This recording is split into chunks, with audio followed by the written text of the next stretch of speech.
matins, pour aller travailler, j'ai 1 kilomètre de marche entre le RER et mon laboratoire.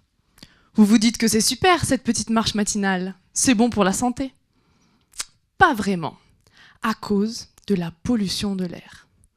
À 30 ans, chaque francilien a déjà perdu 6 mois d'espérance de vie. 6 mois. Franchement, ça m'angoisse. Il faut vraiment faire quelque chose. Alors bien sûr, il y a déjà plusieurs agences qui font des simulations de qualité de l'air. Météo France, par exemple. Sauf que toutes ces agences font des simulations à l'échelle de la France ou d'une région. Alors que pour bien comprendre l'exposition des piétons à la pollution et trouver les solutions les plus efficaces, il faut faire des simulations à plus petite échelle. À l'échelle d'un quartier, par exemple. Et c'est là que j'interviens. La première étape, c'est de reconstituer le champ de vent, c'est-à-dire la vitesse et la direction du vent en chaque point du quartier entre le RER et mon laboratoire. Parce que c'est surtout le vent qui propage les polluants. Mais c'est loin d'être facile, parce qu'à petite échelle, le champ de vent peut être très complexe, avec des tourbillons, des changements de direction et de grandes différences d'une rue à l'autre. Et les seules informations dont je dispose, ce sont quelques observations qui proviennent de la station météo du quartier, mais qui ne représentent que ce qui se passe à cet endroit précis, pas ailleurs.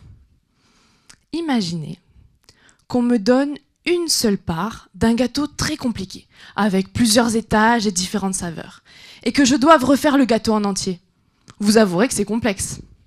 Bien sûr, j'ai le moule, c'est-à-dire la représentation du quartier. Je connais aussi les étapes de la recette. C'est le modèle numérique. Mais ce qu'il me manque, et pourtant c'est le plus important, c'est la liste précise des ingrédients, c'est-à-dire comment le vent rentre dans le quartier. C'est ce qu'on appelle les conditions aux limites. Alors j'ai une petite idée de ces conditions aux limites, grâce aux simulations à plus grande échelle de Météo France, peu précises mais néanmoins précieuses. Ces simulations sont comme un 4/4, un gâteau pas très raffiné mais qui me donne une idée générale des proportions. Il faut donc que je précise cette liste, voire que je la complète, avec de la vanille, des éclats de noisettes, des zestes de citron, pour que, ding, à la sortie du four, le gâteau ressemble le plus possible à la part dont je dispose. Vous vous souvenez, celle qui vient du gâteau très compliqué? Eh bien, j'utilise des méthodes d'assimilation de données pour trouver les conditions limites optimales.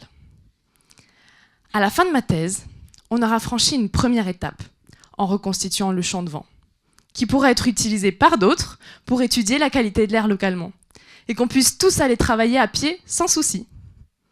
Mais surtout, je serai prête pour Top Chef.